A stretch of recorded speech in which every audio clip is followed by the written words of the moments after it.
พระแก้วเจ้าดังสามประการอันมีพระพุทธพระธรรมพระสงฆ์กุลพ่อกุลแม่กุลครูบาอาจารย์กุลศีลธรรมกรรมฐานจงมาปกห่มรักษาครูบาอาจารย์พระเจ้าพระสงฆ์ทุกรูปปกห่มรักษาปออกแม่ออกศรัทธาตั้นสาธุชนคนดีผู้สนใจใฝ่ในธรรมทุกท่านขอถวายความเคารพแสดงความนับถือพระมหาเถระพระเถรานุเถระเจ้าคณะพระสังฆาธิการครูบาอาจารย์เจ้าที่เปิดวิทยุฟังอยู่ที่วัดที่ว่าเวลานี้เจริญพรศรัทธาญาติโยมท่านสาธุชนคนดีผู้สนใจใฝ่ในธรรมทุกท่านอรุณสวัสดิ์ธรรมะสวัสดีสวัสดียามเจ้าญาติโยมท่านผู้ฟังทั้งหลายยินดีต้อนรับทุกท่านเข้าสู่รุ่งอรุณวันใหม่ไผ่ที่ยังบ่ลุกก็เตรียมตัวลุกมาได้แล้วเน้อลุกมาได้แล้วตื่นมาได้แล้วหลับลุกเจ้ากินพักดังป่ายหลับลุกควายกินพักดังเก้าลุกเจ้าได้หลายลุกควายได้น้อยหลับลุกเจ้าเป็นเจ้าดังหลายหลับลุกควาย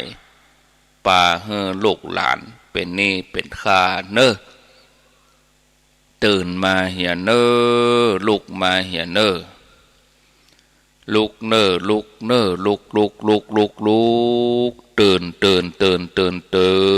นตื่นได้แล้วลุกได้แล้วญาติโยมท่านทั้งหลายลุกเจ้าตื่นตัวเจ้าบัวกับหันเยื่องนาพังพร้อมลุกควายบอดดันหนต่างกีดกอมก้าตัวบอดต้อมปุ่นอายจุงเก่งเข้าไว้อย่าไปเฮือขวายต่อหน้าสบายจำไว้เน้อเจ้าจำไว้เน้อเจ้าอรุณสวัสดิ์ธรรมสวัสดีสวัสดียามเจ้าศรัทธาญาติโยมท่านผู้ฟังทั้งหลายยินดีต้อนรับเข้าสู่รุ่งอรุณวันใหม่วันนี้เป็นวันเสาร์ที่30เดือนเมษายนพุทธศักราช2565วันนี้เป็นวันพระเป็นวันศีลเป็นวันเดือนดับ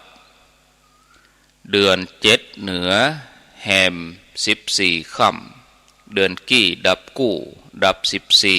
14วันนี้เดือนดับก็เป็นวันสิ้นเดือนตุย30เมษายนเดือนเมษายนนี่มีอยู่30วันเดือนหน้าเดือนพฤษภาคมนี่มี31วันวันพุธเป็นวันอาทิตย์ก็เป็นวันเดือน8ออก1ค่ำก็วันที่1พอดีเป็นวันแรงงานแห่งชาติในวันพุธก่อนนะวันนี้บ่ใจเตื้อวันนี้เป็นวันที่30วันพุธเป็นวันที่1วันนี้เป็นวันพระเป็นวันสิ้นเดือนวันเสาร์นี่ตามปกติแล้วญาติโยมจะได้ฟังรายการธรรมะจากวัดจันทร์เสียงธรรมจากวัดจันทร์อำเภอกัลยาณิวัฒนา โดยท่านพระอาจารย์นิคมวัดจันทร์อำเภอกัลยาณิวัฒนาเป็นธรรมะภาคภาษาปากญอแต่วันนี้ท่านติดภารกิจไปที่อำเภอป้าวปฏิบัติศาสนกิจที่อำเภอป้าวก็เลยบ่สะดวกที่จะดำเนินรายการอาตมาภาพก็บ่ได้ไปที่ไหนบ่มีธุระจังใดกลัวเวลาจะว่างเว้นจะเอาเทปใส่เนอะก็ญาติโยมก็จะได้ฟังไอ้อย่างที่เป็นเทปฟังธรรมะที่จริงก็ดีนะเอาเทปเขาใส่ก็ดีนะเขาฟังญาติโยมเขาเองก็อันยังก็ได้คะแนนมีเสียงออกมาจะไปให้สถานีได้เงียบอันยังก็ได้เปิ้นก็ฟังกันหมดแต่ว่าจัดสดนี่ได้อรรถรสกว่าเหมือนอาตมานั่งจัดอยู่ประเดี๋ยวนี้บอกวันเวลาเป็นปัจจุบันเวลาตอนนี้ 5:11 น.วันนี้วันที่30 เมษายนมันได้อรรถรสอย่างหนึ่งการจัดสดนี่แล้วแถมอย่างหนึ่งก็คนฟังก็รู้สึกว่ามีส่วนร่วมเวลาเปิดสายก็ดีเฮาจัดสดนี่มีคนโทรมาก็สามารถโต้ตอบกันได้เลยแต่ถ้าเป็นเทปนี่บางทีก็ญาติโยมเขาก็งงวันนั้นวันนี้บางทีก็ย้ำบอกว่าเป็นเทปเนอศรัทธาก็ยังโทรมาอยู่เพราะว่าต้นชั่วโมงบ่ได้ฟังมาฟังช่วงกลางบางท่านก็แหน่ก็โทรเป็นเทปใจสกรรมเอาเทปเขาใส่แต่ว่าบอกเบอร์โทรออกไปแล้วบอกเบอร์โทรศัพท์ออกไปญาติโยมบางคนคนเฒ่าคนแก่บ่เข้าใจก็เลยโทรเข้าหาอันนั้นเป็นเทปไปอย่างนี้เป็นต้นแต่ว่าอย่างนี้นี่จัดสดก็โทรมาอู้จ๋าโต้ตอบกันได้เนาะอาตมาภาพก็จะอยู่กับญาติโยมถึงเวลา6 โมงก็ต้องทำภาระธุระแล้วก็ลงศาลาปันศีลปันปอนให้กับศรัทธาเนื่องจากว่าวันนี้เป็นวันศีลที่แล้วก็บ่ได้อยู่สักกำศีลแล้วนี่ไปที่ไหนญาติโยมทั้งหลายมีภารกิจดังใดหมู่เนาะศีลแล้วนี่ศีลแล้วนี่มีภารกิจศีลก่อนนั้นก็เป็นวันปีใหม่เมืองแล้วก็ศีลที่แล้วนี่ก็อาตมาภาพก็บ่ได้อยู่ศีลหน้านี่ก็ไม่ได้อยู่ศีลหน้านี่ก็มีเวียงปะเป้าหมดละ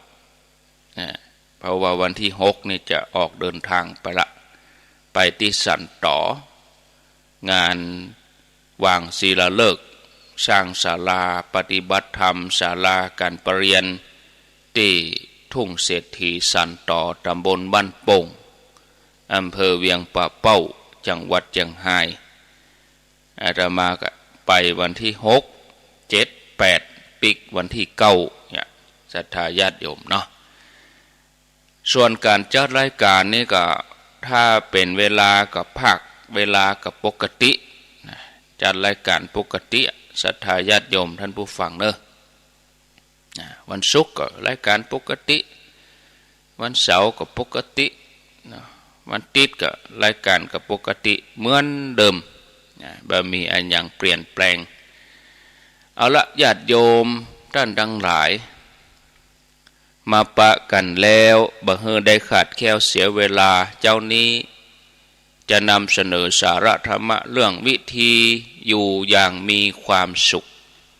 อยู่อย่างใดเพื่อมีความสุขคนเฮานี่มีข้อเสียอย่างหนึ่งคือชอบเก็บกุอย่างวัตถุก็เก็บอารมณ์ก็เก็บอย่างที่ผ่านมาก็เก็บใส่กระเป๋าอยู่ติ๊กๆเนี่ยเอาไปเอามากองโงะ กองง่นกองเต้าภูเขา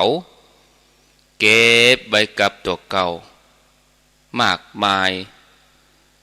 เก็บเต้าที่จะเก็บได้กันเนาะอันนี้เก็บให้หมด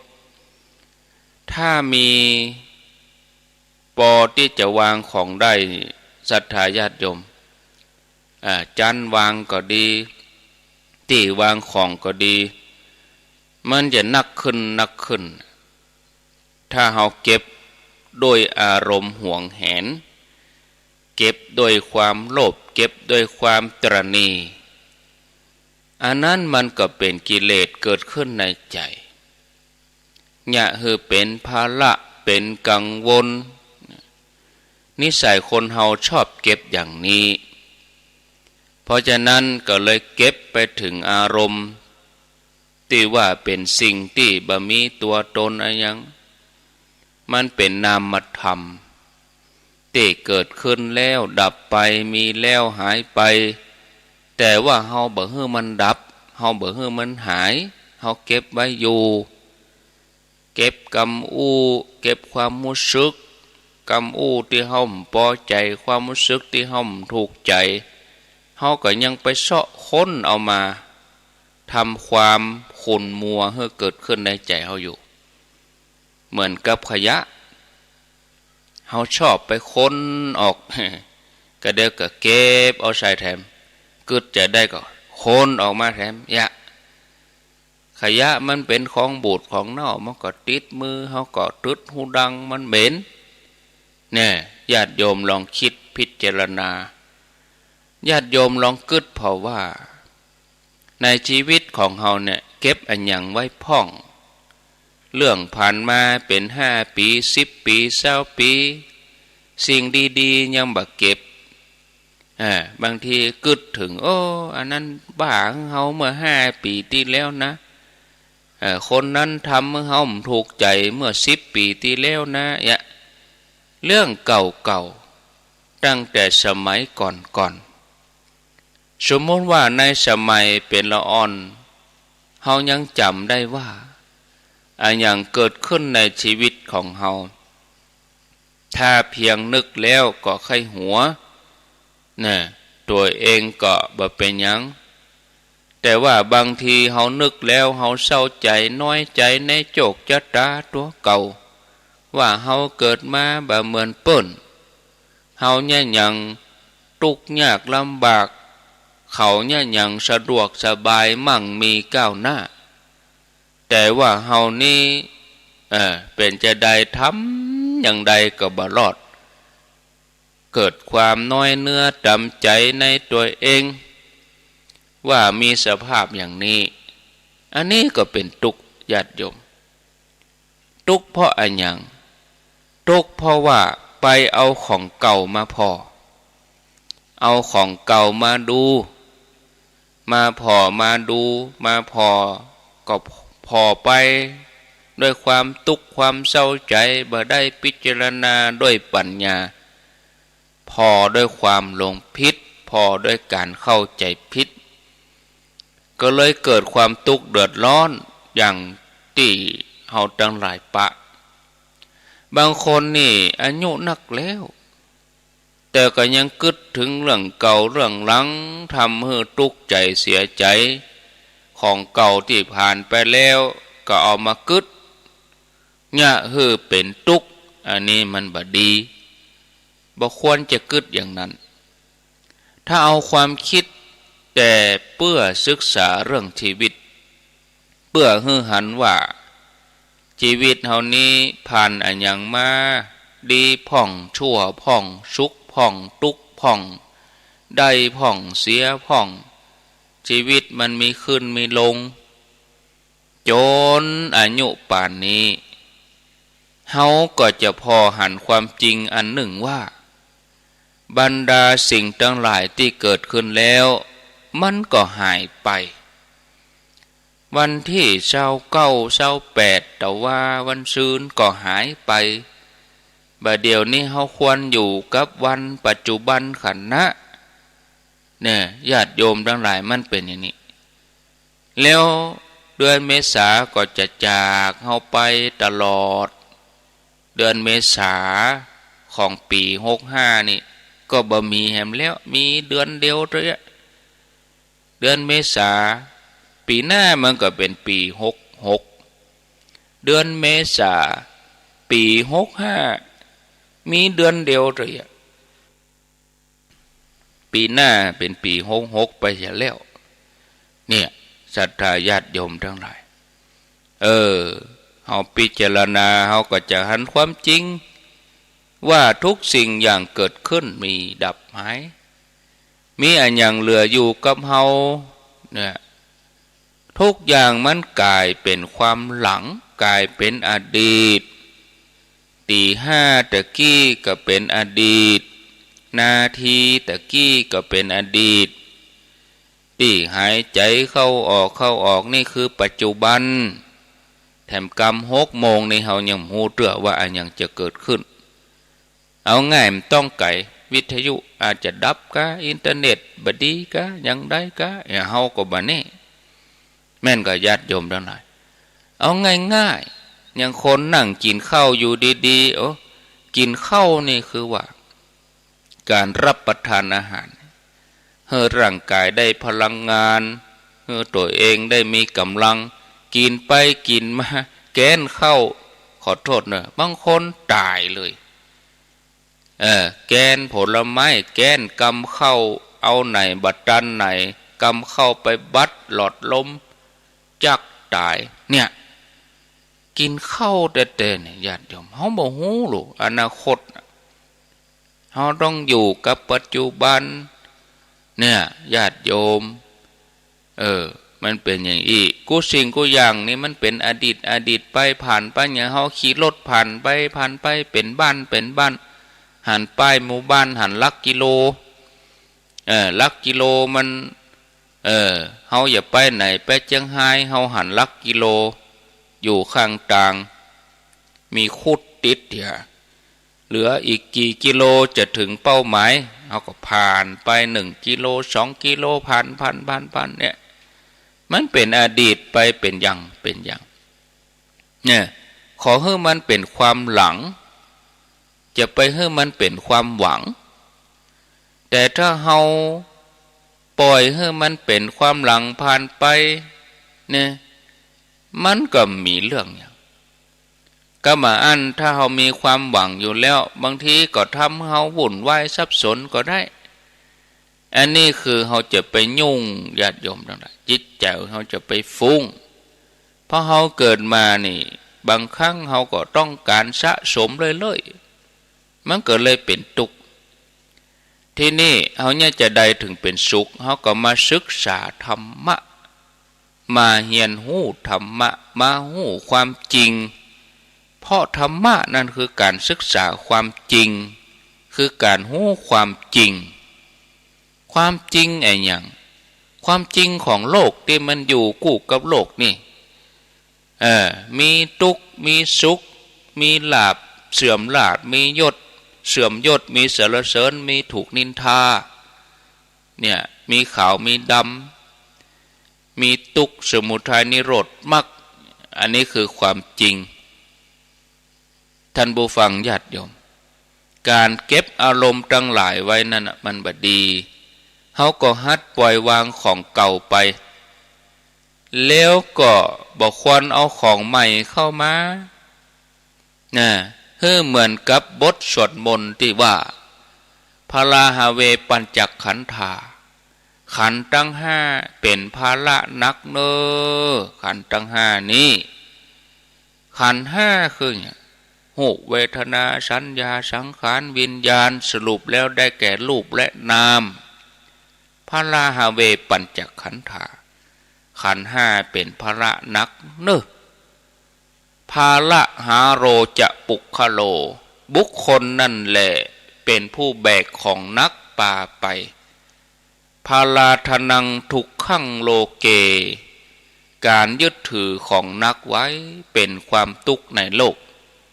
ภาละนิเขปนังทุกสุขังการสลัดของนักของเสียลงได้เป็นความสุขนี่ขีปิตวา ขรุงพารังพระอริยเจ้าสลัดของนักลงเสียแล้วอันยังพารังอนาธิยะทั้งบยิบโฉยเอาของนักอันอื่นขึ้นมาแถมสมุลังตันหั่งอัปพุยะหะก็เป็นผู้ถอนตัณหาขึ้นได้จนถึงหากนิชชาโตปรินิพพุโตเป็นผู้มดสิ่งปรารถนาดับสนิทบ่มีส่วนเหลืออันนี้หมายความว่าจะใดหมายความว่าจิตมันว่างบ่กองปล่อยวางอันเก่าแล้วก็บ่ควรเอาของใหม่มาแถมเนี่ยเฮาหยิบอันเนี้ยเฮาปล่อยหั่นน่ะวางเลย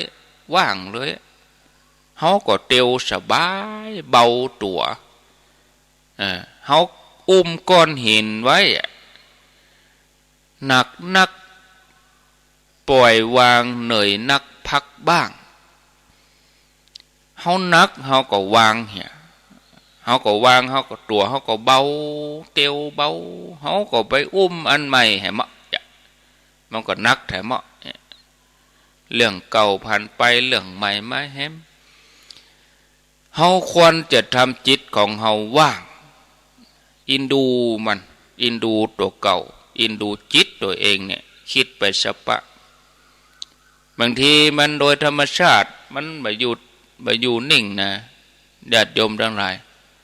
มันอยากไปเรื่อยๆนะมันอยากจะตุกไปเรื่อยๆเพราะว่าคนเฮานี่มาชอบปล่อยวางก็เลยเป็นตุกทีนี้หัดวางหัดว่างเนี่ยเรื่องอะไรอย่างที่มันตุกอกตุกใจเอามากึดแล้วเฮาก็บ่สบายใจก็วางไปจะไปกึดถึงสิ่งนั้นการที่จะบ่กึดถึงสิ่งนั้นได้โดยวิธีควบคุมจิตของเฮาไว้เวลามันเกิดความคิดในเรื่องอะไรอย่างมันเป็นเรื่องอะไรอย่างต่างๆบางทีมันก็จะเป็นประวัติศาสตร์ซ้ำรอยเกิดแล้วมันก็ทุกอกทุกใจทุกทีทุกนาทีเดือดร้อนกุดเตื้อน้ำตาไหลร้องไห้เสียใจทุกครั้งเพราะว่าเฮาฮู้บัดตันมันบอกกองเฮาฮู้ตันมันเฮามีประสบการณ์เฮาผ่านมาสิ่งนั้นแวบเข้ามาจิตดวงนั้นมันฮู้ขึ้นมามันจับเลยมันเป็นตัวเซนเซอร์มันเป็นตัวสแกนมันจับได้เลยแล้วมันก็ตะเพิดออกไปว่าอย่านะไล่ออกไปเป็นตัวตรวจสอบเป็นภูมิคุ้มกันจิตเอานี่โดยสตินี่แล้วก็อู้กับตัวเองมาเอาแหมแล้วกันนี่เอาแหมแล้วกาโง่อีกแล้วหรือเราเนี่ยโง่เมื่อใดยุ่งกุดเตื้อตุกกุดเตื้อเราอย่าโง่ปล่อยไปเถอะมาเป็นอย่างจังมันนี่นะญาติโยมบอกตัวเก่าอย่างนี้เขาบอกควรให้คนอื่นบอกถ้าเขาให้คนอื่นบอกแล้วจิตแห่งดวงหนึ่งมันจะเกิดความโกรธเนี่ยเขาต้องบอกตัวเองบอกอย่างนี้แล้วก็มันจะก้อยฉลาดขึ้นการปล่อยวางนี่มันก็จะเกิดขึ้นในใจของเฮาโดยอัตโนมัติพอเฮารู้ว่ามันเป็นสิ่งที่วุ่นวายมันเป็นสิ่งที่นักหนาน่ะเฮาคอยว่าคอยสอนคอยดุด่าตัวเองบางคนถึงขั้นเอาบักกอกวัดหัวตัวเขาเอาหำแล้วก็เฮานี่เฮาบัดตันโลนี่เฮาบัดตันกิเลสตัวเองโลนี่เอาหำแล้วกันนี่เฮานี่แล้วเฮามานอนคิดเนี่ยเฮามาตุกคนเดียวเฮาโลนี่เอาหำแล้วโลนี่เนี่ยกำหนดความคิดไว้ในใจแล้วเฮาก็จะสามารถชนะสิ่งนั้นได้ผ่านไปได้ภัยเกิดความทุกข์อะไรยังขึ้นมาในใจก็ให้ใจวิธีนี้ขับไล่ออกไปแต่ว่าขับไล่อย่างใดญาติโยมทั้งหลายเมื่อมันออกไปแล้วมันไปแล้ว เฮาก็จะต้องคิดแถมน้อยคิดว่าที่มันแวบขึ้นมาเกิดขึ้นมาเพราะอันอย่างอย่างมันถึงได้เกิดขึ้นมาสิ่งนั้นคืออันอย่างมันมีคุณค่าอันอย่างสำหรับเฮามันมีคุณค่าอันอย่างเลยเฮาจะต้องคิดอย่างนี้พิจารณารอบคอบพิจารณาให้เห็นว่าตัวนี้มันเป็นอนิจจังทุกขานัตตาตามหลักคำสอนทางด้านพุทธศาสนาเลยคืออนิจจังทุกขานัตตามันมีอย่างเที่ยงแท้บ่มีอันยังแน่นอนที่เฮาฮ้องว่ามันเป็นความสนุกสนานก็มันผ่านไปแล้วที่เฮาหัวเราะเนี่ยมันก็ผ่านไปแล้วแต่ว่าวันซื่นยิ้มแย้มแจ่มใสมันผ่านไปวันก่อนนั้นทุกข์ใจเสียใจก็ผ่านไปผ่านเวลาจะเป็นตัวแก้ทุกอย่างบ่มีอันยังที่ฮ้องว่าเป็นความเที่ยงแท้แน่นอนเพราะมันเป็นเพียงเครื่องอาศัยหลายๆอย่างนี้มันอาศัยมันรวมตัวมันปรุงแต่งกันแล้วมันแสดงให้เฮาเป็นภาพมายาออกมาภายนอกบางทีก็ผสมลงกันคล้ายกับว่าเฮาหั่นตัวเปียวแดดนี่เวลาแดดมันร้อนเนี่ยนะญาติโยมตาเฮาลายหรอเฮาพอหันภาพอันยังต่างๆบ่กล้องเฮาใกล้เข้ามันหายไปอันนั้นคือมายาภาพมายาที่เฮาหันแล้วมันหายไปเฮาก็บอกกับตัวก็ว่าอันนี้มันเป็นเรื่องมายามันบ่จริงมันหลอกบ่มีอันหยังที่จะมาเที่ยงแท้แน่นอนแล้วเฮาจะไปกึดมันวุ่นวายใจเฮาหยังเนี่ยเฮาไปซอดตุกให้ตกเองทำไมสลัดวางหัวถึงมอนปุ๊บรับผูกตื่น บางท่านว่ามันบ่ได้ท่านบ่เฮาคิดอะไรอย่างเลยเนี่ยมันบ่ได้ต้องวางแผนกะมันผูกจะไปแก้อันนั้นมันคนละเรื่องอันเรื่องวางแผนชีวิตเรื่องการค้าการขายทำธุรกิจหรือว่าวางแผนว่าวันนี้จะไปวัดพังธรรมอย่างอันนั้นคนละอย่างนะที่ที่กล่าวมานี้คือสิ่งที่ทำให้เราเป็นทุกข์อันสิ่งที่เราเป็นสุขเนี่ยถามว่าควรคิดก็คิดกะทบทวนกะเอาตัวนี้มาหล่อเลี้ยงใจเรากะนะแยกแยะเนาะญาติโยมยกตัวอย่างบอกอย่างนี้นะสิ่งมันตั้งหลายมันจะคลายไปเบาไปจะอยู่อย่างมีความสุขแล้วก็มีความสดชื่นในชีวิตประจำวันการอยู่อย่างมีความสุขสดชื่นนี้คือการที่เราได้สิ่งที่มีคุณค่าสำหรับตัวเองแต่การอยู่อย่างทุกอกทุกใจนี่มันมีประโยชน์อะไรอย่างมันก็เป็นเรื่องเกิดความวุ่นวายไปบดายมีเรื่องเล่าประกอบเรื่องนี้ชื่อเรื่องว่าแว่นตาชีวิตนะที่จริงแล้วในชีวิตของคนเฮาเนี่ยญาติโยมมันเลือกเกิดบ่ได้แต่เลือกเจ็บที่จะเป็นได้เลือกที่จะทำได้บัวเกิดจากตมเกิดจากขี้เปอะเมื่อบัวชูช่อชูก้านใบบัวก็ดีดอกบัวก็ดีโคนตมหรือว่าขี้เปอะน่ะบ่ติดใบบัวบ่ติดดอกบัวแม้แต่น้อยคนเฮาก็เหมือนเดียวกันนะพัฒนาตัวเองบอกว่าอยากดีมีจนคนรวยคนทุกข์คนรวยก็อาจจะทุกข์ได้ส่วนคนทุกข์ถึงแม้จะทุกข์อาจจะมีความสุขนักกว่าคนรวยนะเนี่ยญาติโยมทั้งหลายขอเสนอเรื่องราวเตือนใจคติสอนใจมาฝากเนี่ยอภิมหาเศรษฐีคนหนึ่งปโทอภินี่คือว่าเศรษฐีใหญ่ระดับอภิมหาเศรษฐีแต่ก็เป็นคนเฒ่า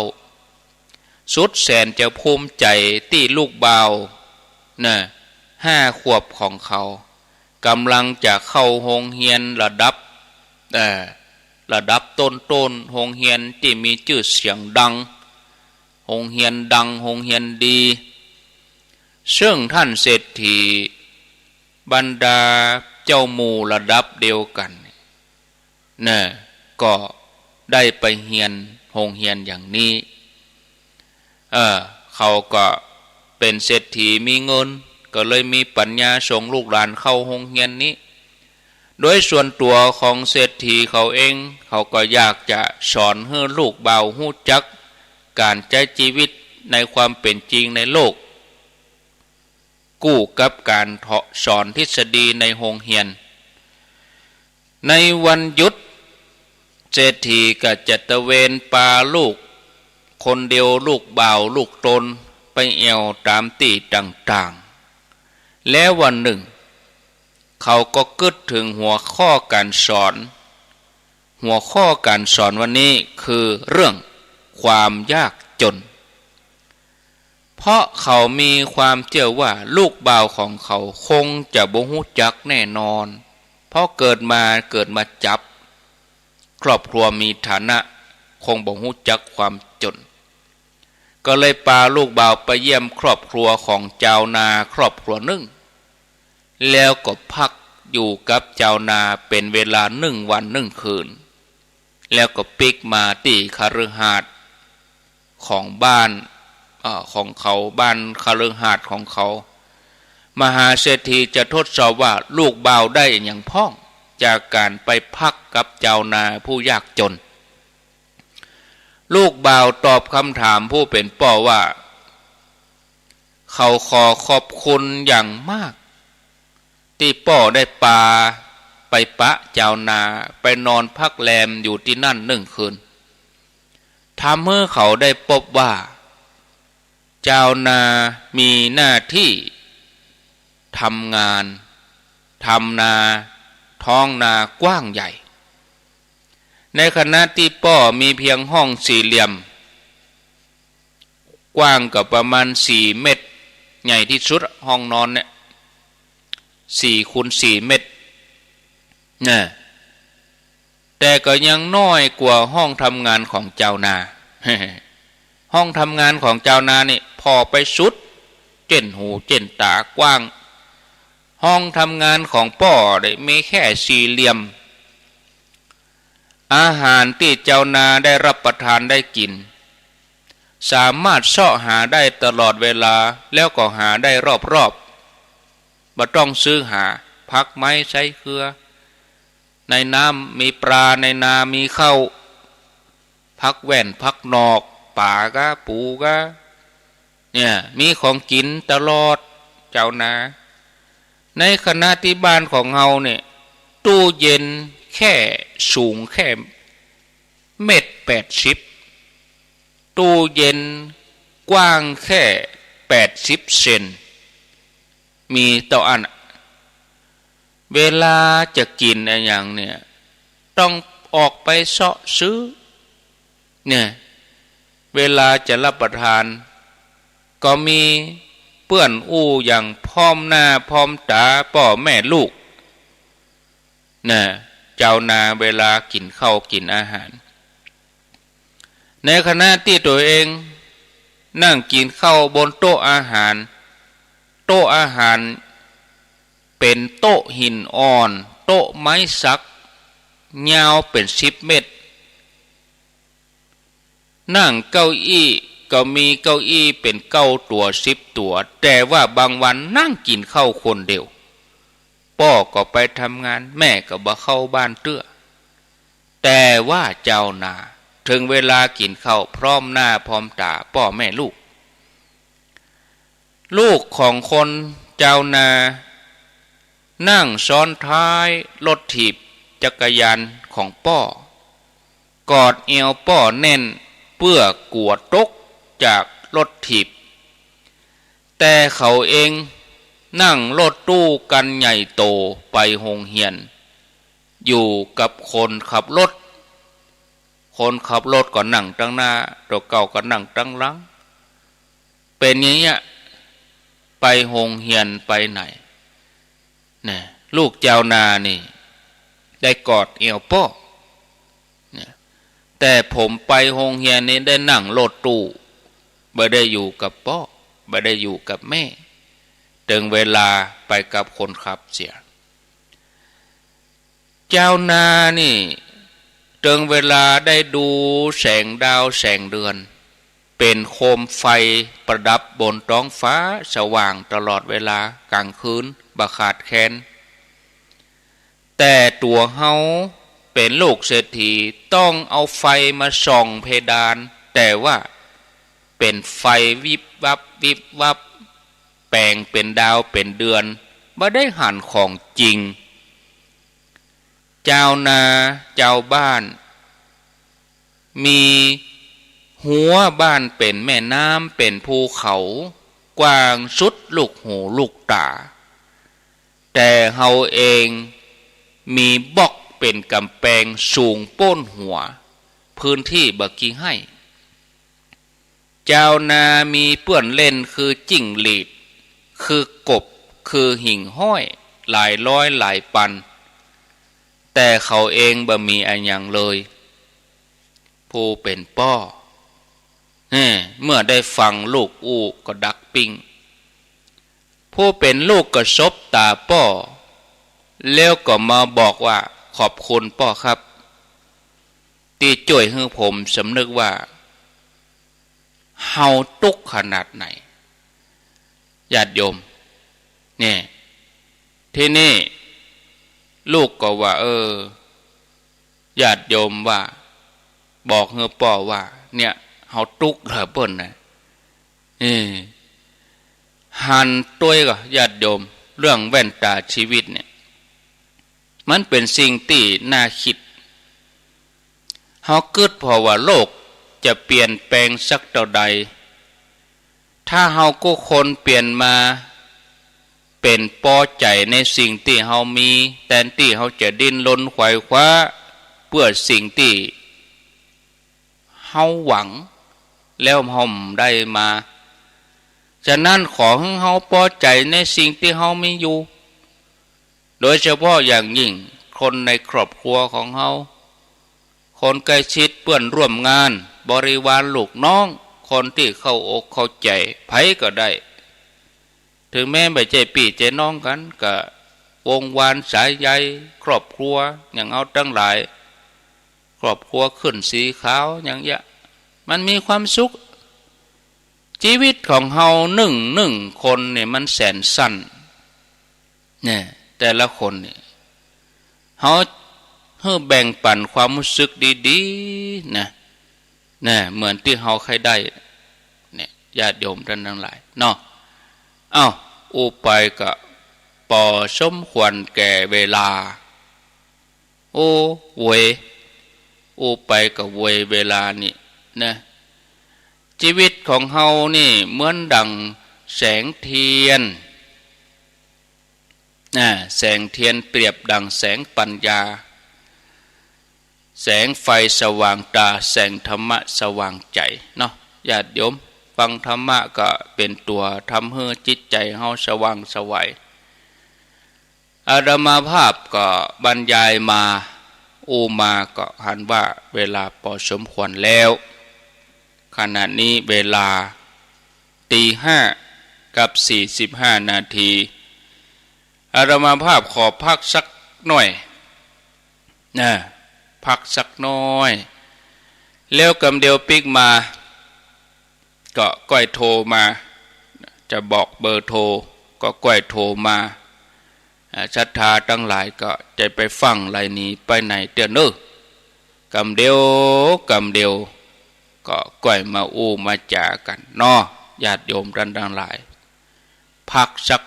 2-3 นาทีเจริญพร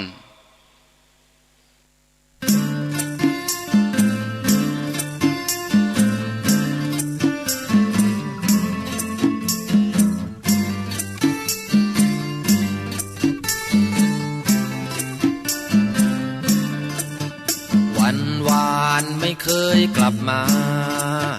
พรุ่งนี้ไม่เคยมาถึงวัน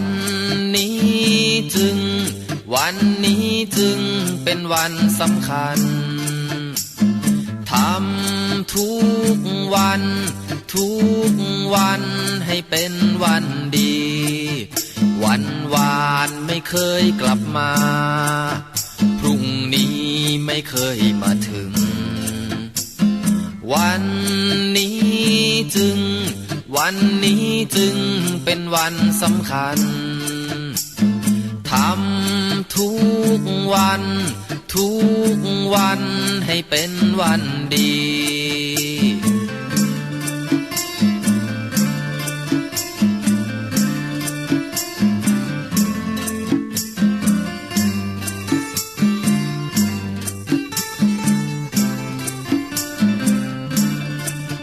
วันวานไม่เคยกลับมาพรุ่งนี้ไม่เคยมาถึงวันนี้จึงเป็นวันสำคัญทำทุกวันให้เป็นวันดีทำทุกวันให้เป็นวันดีทำทุกวันให้เป็นวันดี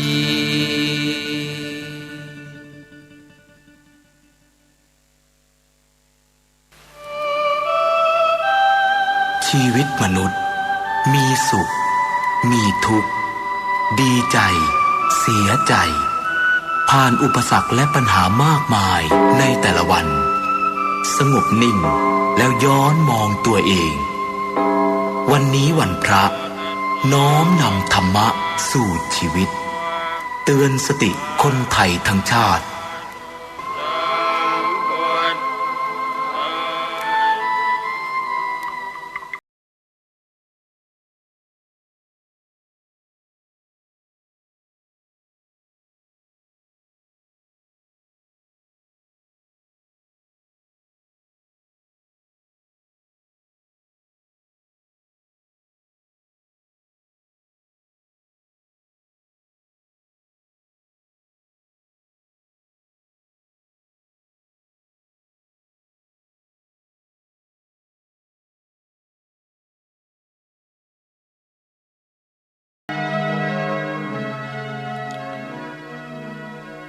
เอาแล้ว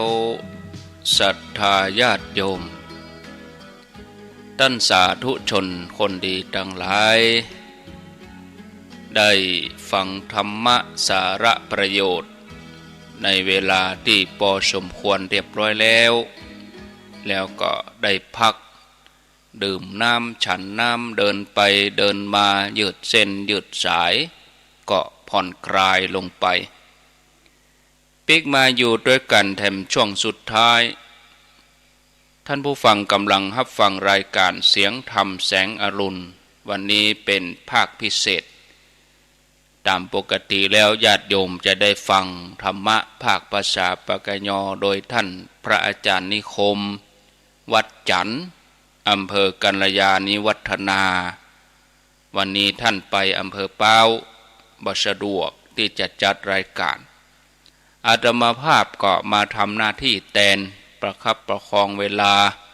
ก็แทนกันไปแทนกันมาบ่ให้ศรัทธาได้ง่อมเหงามาปะกันในช่วงนี้ก็จะประชาสัมพันธ์ข่าวสารงานบุญเห็นสักเล็กน้อยแล้วก็เปิดสายให้ญาติโยมได้โทรมาอุจากันต่อไปวันที่8เดือนพฤษภาคมวันที่8ก็คือเดือนหน้านี่เนอะวันอาทิตย์ที่8เป็นวันเดือน8เหนือคืน8ค่ำแล้วก็วันที่838เนอะญาติโยมนะวันที่838ก็คือวันที่8เป็นวันอาทิตย์แล้วก็คืน8ค่ำแล้วก็วันที่3824เป็นวันอย่างวันที่8วันอาทิตย์นั้นก็จะมีงานบางศิลาฤกษ์สร้างศาลาการประเรียนที่ทุ่งเศรษฐีบ้านสันต่อตำบลบ้านโป่งอำเภอเวียงป่าเป้าจังหวัดเชียงราย ก็ขอบคุณ104.50เปิ้นได้เอาสปอร์ตเปิดให้ญาติโยมฟังรายละเอียดตลอดแล้วก็อาตมาก็จะเริ่มเปิดในวันพุธในวันที่1เจ้าเย็นเปิดสปอร์ตประชาสัมพันธ์1สัปดาห์วันที่8พฤษภาคมเป็นวันศีลตัวนะเป็นวัน8ค่ำนะวันที่8เดือน8แล้วก็เป็นเวลาจะวางศีลฤกษ์นั่นก็วางอยู่ตอนบ่ายภาคเมื่อเจ้าก็เปิดโอกาสให้ญาติโยมทั้งหลายไปร่วมบุญร่วมกุศลไผสะดวกไปวันที่8ก็ไปวันที่7ไปวันห่อวันดาไปวันเตรียมงานไปปูจาแผ่นดวงไปเขียนชื่อเขียนหยังเอาบุญด้วยกันเนาะญาติโยมเนาะแล้วหลังจากนั้นแล้วงานที่สั่นต่อรายละเอียดเก็บงานเองเรียบร้อยก็ประมาณสัก 4-5 โมงแรงอาตมาเขาจะขึ้นไปนอนที่บ้านห้วยไม้เดือบ้านห้วยไม้เดือนี่จะเป็นตำบลเวียงสันสลีนี่นะบ้านห้วยไม้เดืออำเภอเวียงป่าเป้าไปหลายตนอาจารย์วรรณชัยก็จะไปพระครูกัลยาณปราโมทย์พระครูสมเด็จอัตมาภาพตุลุงยองตุลุงดอยท่านพระครูชลทานตุลุงแดงตุลุงดอยตุลุงแดงก็จะไปท่านมหาเสาแก้วพระครูปริยัติรัตนโชติและทำหลายๆตนเนาะแต่ละตนไปก็ไปมันได้เอาวิทยุติดมือไปตัวตนใน2 เครื่อง 3 เครื่องเอาครัวไปมาม่าปลากระป๋องเอาครัวไปเขาก็จะไปฟังธรรมกันไปบรรยายธรรมเวทีนั้นก็ยกเพื่ออาจารย์วรรณชัยเนาะธรรมะภาคภาษาปกญอเปิ้นอูเปิ้นจาอย่างเต็มที่ปลุกใจกำลังใจพระบัณฑิตอาสาพระธรรมจาริกพระบัณฑิตอาสานี่พระธรรมจาริกคือว่าเปิ้นอาสาอยู่ตามเนี้ยตามดอยตามยังพี่น้องชนเผ่าไปเผยแผ่ธรรมะเมื่อเฮาทั้งหลายเฮาไปเยี่ยมเปิดก็มีกำลังใจเนาะเจ้าบ้านก็ได้กำลังใจตัวเจ้าเฮาตัวเจ้าหนุ่มน้อยก็ได้กำลังใจช่วยกันนะเป็นการหนุนเสริมซึ่งกันและกันเอื้ออาทรซึ่งกันและกันซึ่งภาพเหล่านี้ก็บ่ล่ำจะปรากฏแล้วก็บ่ล่ำมีไผจะมาอู้ส่วนใหญ่ญาติโยมบ่ได้ก็อาจจะเสพข่าวอันยังก็จ้างเฮาก็ต้องใช้สติปัญญาข่าวมันดึงมีมาเสาหินที่ฝังลงแน่นเวลามีคนเขย่าทุกวันมันก็สั่นคลอนพุทธศาสนาเองก็เหมือนกันหมู่เฮาจะพุทธเฮามันคงก็เดี๋ยวมันก็ผ่านไปเรื่องใหม่มาแถม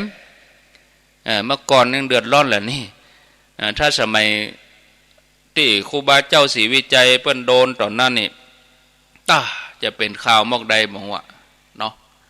มาเดี๋ยวนี้สื่อมันโวยบางทีได้กรองแล้วผมได้กรองเตื้อมาขอโทษมาลูนนี่มันเสียหายไปนักแล้วญาติโยมทั้งหลาย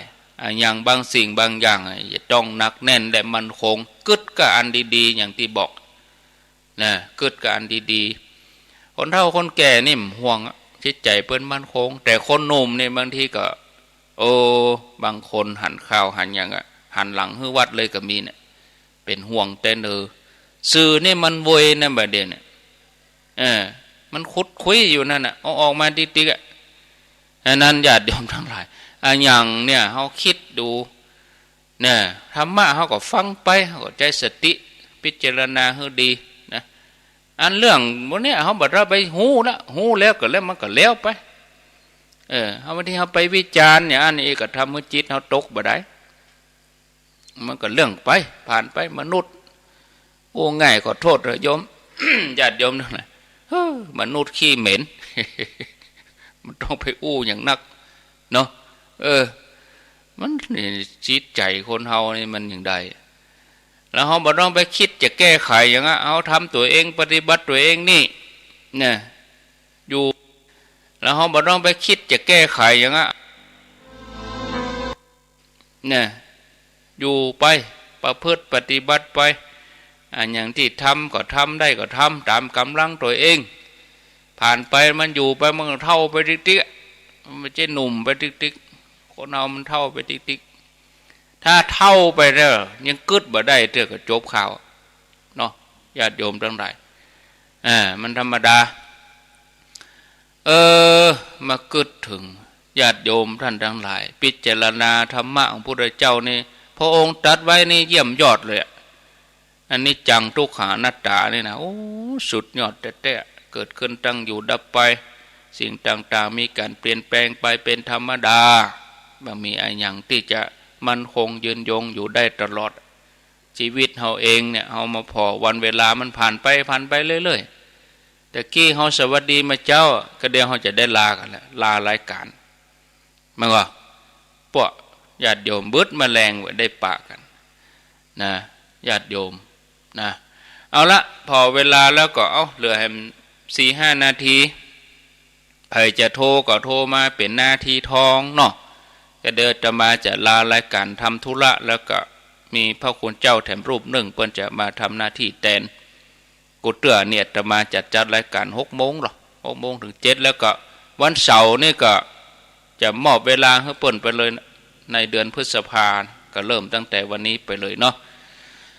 ใครจะโทรก็โทร0998366322เจริญพรไม่สายครับโทรจากบ้านแม่จองตำบลศรีวิชัยนี้นะครับแม่จองศรีวิจัยครับว่าจะได้สถานีลีกับบดางไม่ปอกกับบดางไหมอาจารย์วันนี้นะครับแต่ว่าถ้าจะโดนฝนโดนลมรุนแรงก็ถ้าสงสัยครับนะครับแต่ว่าตั้งลีตั้งปุ่นในฝนฟ้ารุนแรงลูกแต่ว่านะครับเปิ้นปิดระบบอันนี้สถานีได้หูญาติหลายหูพอไหลเสาะมาอันถึงจับไหนก็ฟังฮันเนออนุโมทนาสาธุสายต่อไป